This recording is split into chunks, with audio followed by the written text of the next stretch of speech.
Hello everyone. તો આજના video લેક્ચરની અંદર આપણે 6th સેમ ડિપ્લોમા સિવિલ એન્જિનિયરિંગની અંદર આવતો એક સબ્જેક્ટ એટલે કે maintenance and rehabilitation of the structures અને આ સબ્જેક્ટના જીટીયુના સિલેબસ અનુસારનો એક ટોપિક એટલે કે રિપેર, રિસ્ટોરેશન એન્ડ રેટ્રોફિટિંગ ઉપર આજના લેક્ચરની અંદર આપણે ડિસ્કશન કરવાના છીએ. ઓકે, તો હવે એ પોઈન્ટની વાત કરીએ કે જે આપણે ડિસ્કસ કરવાના છીએ. તો અગેન જે ટાઇટલ ઇન્ડિકેટ કરે છે એ જ રીતે એટલે કે રિપેર, રિસ્ટોરેશન અને રેટ્રોફિટિંગ આ ત્રણેય વસ્તુ શું છે, આ ત્રણેય વસ્તુ ક્યારે કરવામાં આવે છે અને સાથોસાથ આ ત્રણેય વસ્તુમાં એકબીજાથી કઈ રીતે અલગ પડે છે અને કેવા સમયે કોઈ વર્ક અથવા તો કરવામાં આવે અથવા તો કોઈ ઇમ્પ્રુવમેન્ટ કરવામાં આવે તો સ્ટ્રક્ચરની અંદર તો એને રિપેર કહેવામાં આવે, એને રિસ્ટોરેશન કહેવામાં આવે અને એને રેટ્રોફિટિંગ કહેવામાં આવે.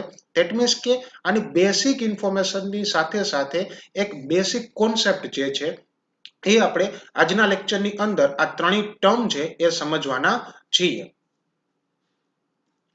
ઓકે, તો એમાં સૌપ્રથમ આપણે વાત કરીએ તો કે રિપેર એટલે શું. તો કે the main purpose of the repair is to bring back the architectural shape of the building so that the old service start working and the functioning of the building is resumed quickly.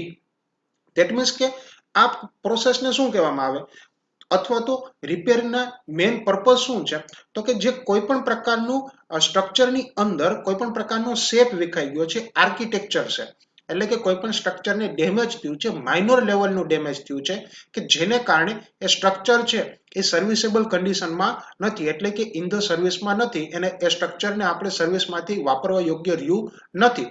તો એને ફટાફટ repair કરી અને ફટાફટ એ સ્ટ્રક્ચરને પાછી એની જે service છે એની ફંક્શનાલિટી છે અને ફરી પાછી મેળવવાની પ્રોસેસને શું કહેવામાં આવે છે તો કે રિપેર કહેવામાં આવે છે. હવે જો આને બીજા ટર્મની અંદર સમજીએ તો કે ફોર એક્ઝામ્પલ અર્થક્વેકને કારણે કોઈ સ્ટ્રક્ચરની અંદર માઇનોર ક્રેક્સ પડ્યા છે, એવા ક્રેક્સ છે કે જેને કારણે સ્ટ્રક્ચરની ઇન્ટેગ્રિટીમાં ધેટ મીન્સ કે સ્ટ્રક્ચરની સ્ટ્રેન્થમાં કોઈ પણ પ્રકારનો ચેન્જીસ નથી આવ્યો. ધેટ મીન્સ કે સ્ટ્રક્ચરની જે સ્ટ્રેન્થ છે એ અર્થક્વેક પહેલા જેટલી હતી એટલી જ અત્યારે છે, પરંતુ સ્ટ્રક્ચરની અંદરની બાજુએ માઇનોર એવા ક્રેક્સ પડી ગયા છે અથવા તો જે અર્થક્વેક અથવા તો બીજા કોઈ પણ ડિઝાસ્ટરને કારણે અથવા તો બીજી કોઈ પણ રીતે સ્ટ્રક્ચરની જે બાકીની સિસ્ટમ્સ છે એમાં કોઈ પણ પ્રકારના માઇનોર એવા ચેન્જીસ છે, માઇનોર એવા ડિસ્ટ્રેસ અથવા તો ડિફેક્ટ થયા છે. ફોર એક્ઝામ્પલ વાત કરીએ તો કે જે પ્લમ્બિંગ સિસ્ટમ છે એમાં કોઈ એક જોઈન્ટમાંથી માઇનોર એવું લીકેજ થાય છે અથવા તો જે ઇલેક્ટ્રોનિક સિસ્ટમ છે એમાં કોઈ પણ સ્વિચ અથવા તો જે પ્લગ પોઈન્ટ છે એ ડેમેજ થયા છે. અધર થિંગ વાત કરીએ તો કે જે બ્રિક મેશનરી કે સ્ટોન મેશનરી છે એની અંદર નાની એવી તિરાડો પડી છે, પ્લાસ્ટરનો કોઈ નાનો પેચ ઉખડી ગયો છે અથવા તો જે ફ્લોરિંગ માટે જે ટાઇલ્સનો યુઝ કર્યો છે અથવા તો વુડનો યુઝ કર્યો છે એ કોઈ પણ જગ્યાએથી માઇનોર એવો ક્રેક અથવા તો ડેમેજ થયું છે. તો એને ફટાફટ રિપેર કરવાની અથવા તો એને પાછી કન્ડિશનમાં જે કન્ડિશનમાં તે પહેલા હતા એ જ કન્ડિશનમાં પાછી લઈ આવવાની પ્રોસેસને શું કહેવામાં આવે છે રિપેર કહેવામાં આવે છે. હવે આગળ વાત કરીએ તો કે generally it consider as a second stage of the maintenance process એટલે કે કોઈ પણ જગ્યાએ જ્યારે મેન્ટેનન્સ વર્ક થતું હોય તો મેન્ટેનન્સ વર્કની અંદર મુખ્યત્વે બે સ્ટેપ હોય છે. પહેલો સ્ટેપ હોય છે સર્વેનો અને બીજો સ્ટેપ હોય છે રિપેરનો. તો રિપેર છે એ કયો સ્ટેજ છે તો કે આખી મેન્ટેનન્સ પ્રોસેસનો બીજા સ્ટેજ તરીકે કન્સિડર કરવામાં આવતું હોય છે. જનરલી જો રિપેરની વાત કરીએ તો અલગ અલગ પ્રકારના જે રિપેર્સ છે એ સ્ટ્રક્ચર ઉપર પરફોર્મ કરવામાં આવતા હોય છે. જો રિપેરની વાત કરીએ તો એમાં ડે ટુ ડે રિપેર છે, પિરિયોડિકલ રિપેર છે અને સ્પેશિયલ રિપેર છે. હવે ડે ટુ ડે રિપેરની અંદર જો જોઈએ આપણે તો ડે ટુ ડે રિપેરની અંદર વાત કરીએ તો સ્ટ્રક્ચરનું ક્લિનિંગ કરવું, સ્ટ્રક્ચરની આજુબાજુમાં જે લોન છે એનું મૂવિંગ કરવું એટલે કે લોન મૂવિંગ કરવું, સ્ટ્રક્ચરની અંદરની બાજુએ કોઈ જગ્યાએ બલ્બ ઉડી ગયા છે, લાઇટના બલ્બ ઉડી ગયા, લાઇટના સોકેટ બગડી ગયા છે એને રિપેર કરવા. ધેન આફ્ટર આગળ વાત કરીએ તો કે સ્ટ્રક્ચરની અંદર પ્લમ્બિંગ સિસ્ટમમાં કોઈ માઇનોર એવા લીકેજ છે, કોઈ નળ તૂટી ગયા છે તો એને ચેન્જ કરવાની પ્રોસેસને શું કહેવાય ડે ટુ ડે રિપેર કહેવામાં આવે છે. ત્યાર પછી વાત કરીએ પિરિયોડિકલ રિપેર એટલે કે એવા રિપેર કે જે પર્ટિક્યુલર ટાઈમમાં કરવામાં આવતા હોય અથવા તો પર્ટિક્યુલર ટાઈમ ફ્રેમની અંદર રિપીટ કરવામાં આવતા હોય. ફોર એક્ઝામ્પલ વાત કરીએ તો કે સ્ટ્રક્ચરના જે રંગરોગાન કરવું એટલે કે દર 2 વર્ષે કે દર 3 વર્ષે સ્ટ્રક્ચરની જે વોલ છે તેના આફ્ટર બારી બારણા છે એટલે કે વોલ છે, ડોર છે, વિન્ડો છે એના કલર કામ કરવું.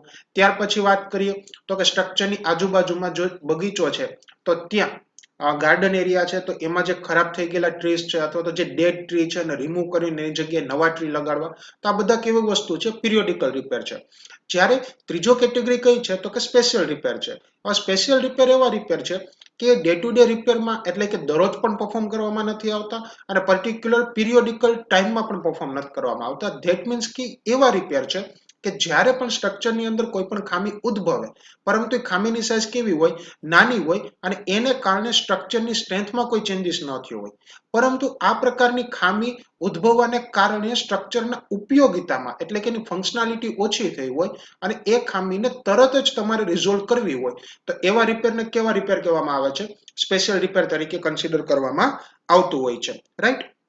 Then after, repair does not pretend to improve the structural strength of the building.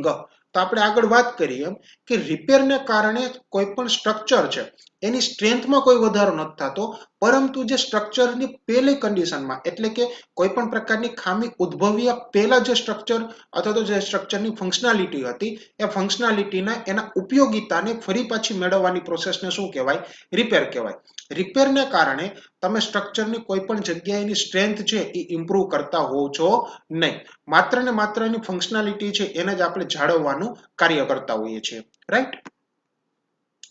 ત્યાર પછી વાત કરીએ તો કે different repair work in the building, એટલે કે બિલ્ડિંગની અંદર અલગ અલગ પ્રકારના રિપેર વર્કની વાત કરીએ તો કે stretch patching up the defect such as a crack and fall of the plaster, એટલે કે કોઈ જગ્યાએથી પ્લાસ્ટર ઉખડી ગયું છે, કોઈ જગ્યાએ માઇનોર એવા ક્રેક લાગી ગયા છે, તો એને રિપેર કરવાનું, એની ઉપર પેચિંગ વર્ક કરવાનું કાર્ય, તો એને રિપેર કહેવામાં આવે છે. ત્યાર પછી repairing door, window, replacement of the glass panel. તો ગ્લાસ પેનલ્સ એટલે કે બીજા ટર્મની અંદર વાત કરીએ કે કોઈ ખવાણ થયું છે, કોઈ રેગ્યુલર યુઝને કારણે કોઈ ડોર અથવા તો જે વિન્ડો છે એમાં કોઈ ડેમેજ થયું છે, એમાં કોઈ ખવાણ થયું છે. તેના આફ્ટર જો વિન્ડો છે ગ્લાસની બનેલી છે તો એની પેનલોને રિપ્લેસ કરવી છે, તે રિપેર વર્કમાં આવે છે. ત્યાર પછી checking and repairing the electric wiring, એટલે કે કન્ટિન્યુઅસલી અથવા તો કોઈ પર્ટિક્યુલર ટાઈમ પીરિયડની અંદર જે વાયરિંગ છે એનું ચેકિંગ કરવું, એનું રિપેરિંગ વર્ક કરવું, કેનું? તો કે ઇલેક્ટ્રિક વાયરિંગનું. ત્યાર પછી વાત કરીએ તો કે checking and repairing the gas pipe, water pipe and plumbing services. અહીં એક વસ્તુ ખાસ જોવાની કે ગેસ પાઇપનું રિપેરિંગ છે એ ઇન્સ્ટન્ટલી હોવું જોઈએ અને એમાં કોઈ પણ પ્રકારનો કચાશ અથવા તો કોઈ પણ પ્રકારનો ડિલે ટૂંકમાં પરમિસિબલ છે નહીં. શા માટે? કારણ કે ગેસ પાઇપના લીકેજમાં કોઈ પણ પ્રકારનો ડિલે કરવામાં આવે તો એક મોટા એક્સિડન્ટની અંદર કન્વર્ટ થતું હોય છે. તો એવા કેસીસની અંદર જ્યારે ગેસ પાઇપમાં કોઈ રિપેર હોય તો સ્પેશિયલ રિપેર કરવામાં આવતું હોય છે. ત્યાર પછી વોટર પાઇપમાં કોઈ રિપેરિંગની જરૂર છે, એનું ચેકિંગ કરવું કે વોટર વ્યવસ્થિત આવે છે કે નહીં. પ્લમ્બિંગ સર્વિસીસમાં કોઈ પણ પ્રકારનો વાંધો નથી. ધેટ મીન્સ કે પ્લમ્બિંગ સર્વિસ એટલે કે ફ્રેશ વોટરની સર્વિસ એન્ડ ડ્રેનેજની સર્વિસ વ્યવસ્થિત ચાલુ છે કે નહીં, એ બધું કેમાં આવશે? તો કે રિપેરમાં આવશે. Then after rebuilding the non structural walls, compound walls etcetera, એટલે કે એવી જે દિવાલો છે કે જે એક સ્ટ્રક્ચરનો ભાગ નથી, એવી દિવાલોને બનાવવાની અથવા તો પાછી બનાવવાની, ચણવાની પ્રક્રિયાને પણ રિપેર કહેવામાં આવે. ફોર એક્ઝામ્પલ કમ્પાઉન્ડ વોલ છે તો એને કારણે સ્ટ્રક્ચર ઉપર, સ્ટ્રક્ચરના કોઈ સ્ટ્રેન્થમાં કોઈ ચેન્જીસ નથી થતો. ધેટ મીન્સ કે જે કમ્પાઉન્ડ વોલ ભલે સ્ટ્રક્ચરની આજુબાજુમાં છે પરંતુ એક સ્ટ્રક્ચરનો ભાગ નથી અથવા તો એવો એલિમેન્ટ નથી કે જે સ્ટ્રક્ચરના લોડને જમીન સુધી પહોંચાડે છે. તો આવા જે નોન સ્ટ્રક્ચરલ વોલ્સ છે, કમ્પાઉન્ડ વોલ છે, એને પાછી ચણવાની પ્રક્રિયાને પણ શું કહેવામાં આવે છે? રિપેર કહેવામાં આવે છે, right? Then after replastering of wall as required, એટલે કે જે વોલ છે એનું ફરી પાછું પ્લાસ્ટરિંગ કરવું. relaying the crack flooring at a ground level, એટલે કે ગ્રાઉન્ડ લેવલ ઉપર કોઈ પણ પ્રકારના ક્રેક પડ્યા હોય તો એને ફરી પાછા રિપેર કરવા. Then after rearranging the disturbed roof tiles, એટલે કે રૂફની ઉપર જે ટાઇલ્સ લગાડેલી છે એમાં ડિસ્ટર્બ થયું હોય અથવા તો એમાં કોઈ પણ પ્રકારનો ડેમેજ થયું હોય કન્ટિન્યુઅસલી યુઝેસને કારણે, તેને ફરી પાછી અરેન્જ કરવી. ધેન આફ્ટર ડેકોરેશન, એટલે કે સ્ટ્રક્ચરના ડેકોરેશન સુધારવો, વ્હાઇટ વોશિંગ છે, પેઇન્ટિંગ છે, ધેટ મીન્સ કે સ્ટ્રક્ચરની અંદર કલર કામ કરવું, રંગરોગાન કરવું, એ પણ કેમાં આવે છે? તો કે રિપેર વર્કની અંદર આવતું હોય છે, રાઈટ? ત્યાર પછી વાત કરીએ હવે તો કે રિસ્ટોરેશન. તો કે રિસ્ટોરેશન શું છે? તો કે it is the restitution of the strength the building had before the damage occurred. એટલે કે રિસ્ટોરેશન એટલે શું? કે કોઈ પણ કારણોસર સ્ટ્રક્ચરમાં ડેમેજ પડ્યું છે અને એને કારણે સ્ટ્રક્ચરની સ્ટ્રેન્થમાં ઘટાડો થયો છે. તો એ જે ગુમાવેલી જે સ્ટ્રેન્થ છે એને ફરી પાછી મેળવવાની પ્રક્રિયાને શું કહેવામાં આવે છે? રિસ્ટોરેશન કહેવામાં આવે છે.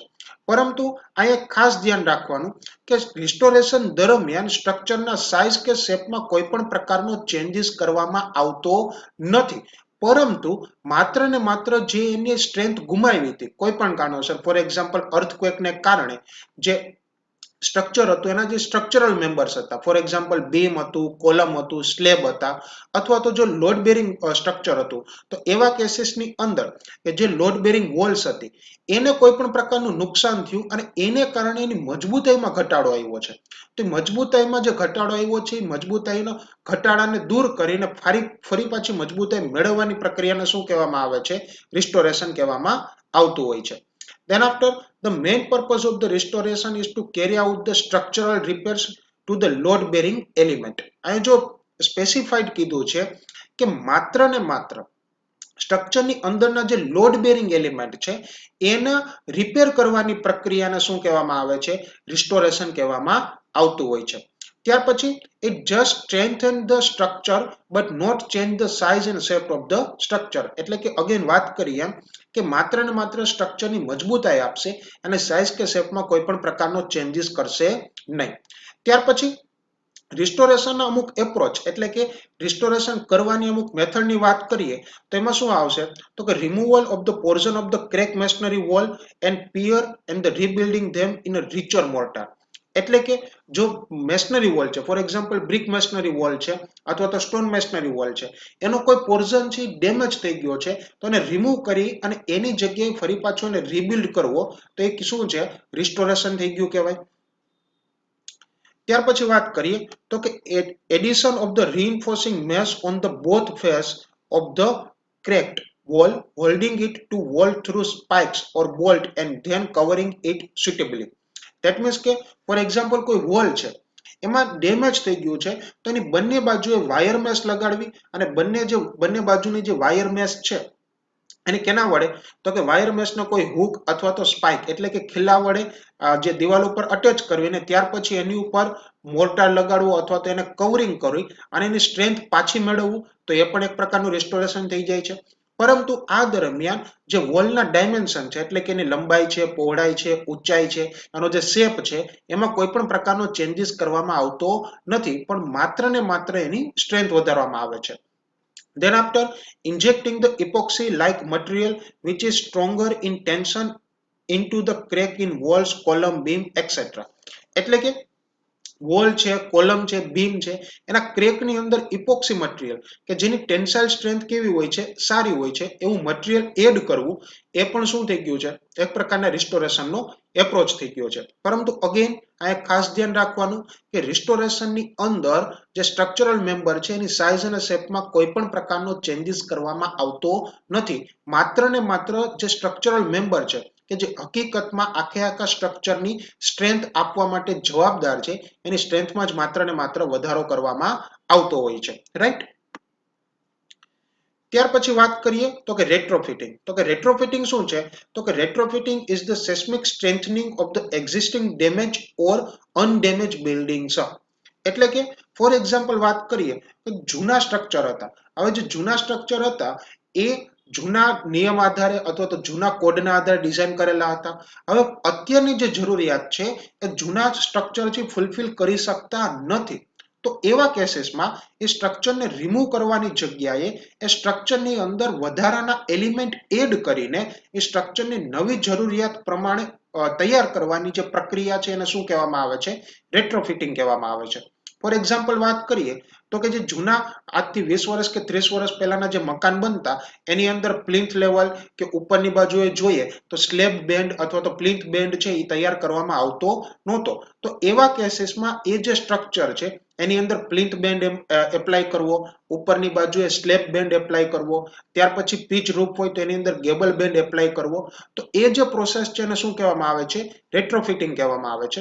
પરંતુ એ ખાસ ધ્યાન રાખવાનું કે અહીંયા જે સ્ટ્રક્ચર હોય એ જરૂરી નથી કે ડેમેજ થઈ ગયેલું જ છે. ઘણી વખત એવું પણ થાય છે કે કોઈ સ્ટ્રક્ચર ડેમેજ નથી, પરંતુ ભવિષ્યના ડેમેજને પહોંચી વળવા માટે, ભવિષ્યના ડેમેજને રેઝિસ્ટ કરવા માટે એડવાન્સમાં જ એની જે સ્ટ્રેન્થ છે એને વધારવામાં આવે તો એ પ્રોસેસને શું કહેવામાં આવે છે? રેટ્રોફિટિંગ કહેવામાં આવતું હોય છે. Then after, this process is an improvement over the original strength when the evolution of the building indicate the strength available before the damage was insufficient, and restoration alone will not be adequate enough for the quakes.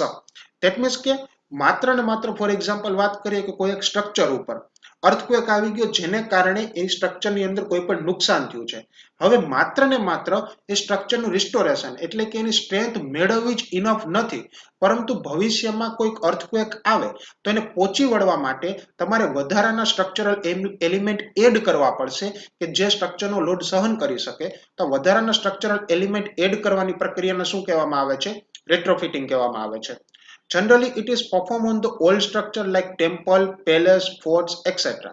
એટલે કે જે જૂના structure છે, મંદિરો છે, મહેલો છે, કોઈ જૂના કિલ્લા છે, એને નવા એલિમેન્ટના આધારે નવા જે કોઈ પણ પ્રકારના ડેમેજ પડવાના છે એના આધારે તૈયાર કરવા અને નવા ડેમેજને પહોંચી વળવા માટે મજબૂતાઈ આપવાની પ્રક્રિયાને શું કહેવાય છે? રેટ્રોફિટિંગ કહેવાય છે. રાઈટ. ત્યાર પછી વાત કરીએ તો કે ઓબ્જેક્ટિવ ઓફ રેટ્રોફિટિંગ. તો કે રેટ્રોફિટિંગનો ઓબ્જેક્ટિવ ક્યાં ક્યાં છે? તો કે increasing the lateral strength in one or both the direction by reinforcing or by increasing the wall area or the number of walls and column. એટલે કે જે કોલમ છે અથવા તો જે લેટરલ સ્ટ્રેન્થ છે એને વધારવી કોઈ પણ રીતે. કઈ રીતે? તો કે એક અથવા તો બંને બાજુએ લેટરલ સ્ટ્રેન્થને વધારવું, એની અંદર રીઇન્ફોર્સમેન્ટ આપવું, એમાં વોલનો એરિયા વધારવો અથવા તો વોલની સંખ્યા વધારવી, કોલમની સંખ્યા વધારવી, જેને શું કહેવામાં આવે? રેટ્રોફિટિંગ કહેવામાં આવે. એટલે કે ફોર એક્ઝામ્પલ કોઈ સ્ટ્રક્ચરની અંદર પહેલા માત્ર ને માત્ર 10 કોલમ હતી અથવા તો 10 વોલ હતી, લોડ બેરિંગ વોલ, એની જગ્યાએ હવે કોલમની સંખ્યા વધારીને 10 ની જગ્યાએ નવી 5 કોલમ એડ કરીને 15 કરવામાં આવે તો એને શું કહેવામાં આવશે? રેટ્રોફિટિંગ કરેલું કહેવામાં આવશે. ત્યાર પછી giving unity to the structure by providing the proper connection between its resisting element. એટલે કે એવા એલિમેન્ટ કે જે સ્ટ્રક્ચરની જે મજબૂતાઈ છે એને અફેક્ટ કરતા હોય તો એને પ્રોપર પ્રકારનું કનેક્શન આપીને એ જે એલિમેન્ટ છે એને સ્ટ્રક્ચર સાથે જોઈન્ટ કરવાની એની સ્ટ્રેન્થ વધારવી, એ પણ એક પ્રકારનું રેટ્રોફિટિંગ છે. ત્યાર પછી eliminating the future that are source of the weakness. એટલે કે એવા જે ફીચર્સ છે કે જે વીકનેસના કારણો છે. ફોર એક્ઝામ્પલ વાત કરીએ કે કોઈ સ્ટ્રક્ચરની અંદર કોઈ વધારાનો ભાગ છે. ફોર એક્ઝામ્પલ વાત કરીએ કે કોઈ સ્ટ્રક્ચરની અંદર કોઈ છજ્જુ છે એ એની લિમિટ કરતા વધારે બહાર છે અને વીક પડી ગયું છે, જેને કારણે ભવિષ્યમાં કોઈ નુકસાન થઈ શકે છે. તો એવા જે એલિમેન્ટ છે, એવા જે છજ્જા છે એને રિમૂવ કરવાની પ્રક્રિયાને પણ શું કહેવામાં આવે છે? રેટ્રોફિટિંગ કહેવામાં આવે છે. Then after avoiding the possibility of brittle modes of the failure by proper reinforcement and connection of resisting members. એટલે કે એવા એલિમેન્ટ કે જે ભવિષ્યમાં નુકસાનના કારણે તૂટી જતા હોય. ફોર એક્ઝામ્પલ વાત કરીએ કે કોઈ સ્લેબ છે એ જૂનો સ્લેબ છે, નબળો પડેલો છે, તો એમાં વધારાનું રીઇન્ફોર્સમેન્ટ આપીને એની જે સાઇઝ છે અથવા તો એની જે સ્ટ્રેન્થ છે એમાં વધારો કરવામાં આવે તો એ શું થઈ ગયું? એક પ્રકારનું રેટ્રોફિટિંગ થઈ ગયું. રાઈટ. તો વિદ્યાર્થી મિત્રો, આજના લેક્ચરની અંદર આપણે મુખ્ય 3 ટર્મ્સ એટલે કે રિપેર, રિસ્ટોરેશન અને રેટ્રોફિટિંગ આ ત્રણેય ઉપર ચર્ચા કરી. જ્યારે કોઈ પણ પ્રોસેસ કરવામાં આવે સ્ટ્રક્ચર ઉપર તો એ પ્રોસેસને ક્યારે રિપેર કેવું, ક્યારે રેટ્રોફિટિંગ કરેલું કેવું કે ક્યારે રિસ્ટોરેશન કેવું, અને તે ઉપરાંત આ ત્રણેય વર્ડ એટલે કે રિપેર, રિસ્ટોરેશન અને રેટ્રોફિટિંગ એ ત્રણેય વચ્ચે કયા પ્રકારનો ચેન્જીસ છે એ બધી બાબતો ઉપર આજના લેક્ચરની અંદર ડિસ્કશન કર્યું. So thank you students.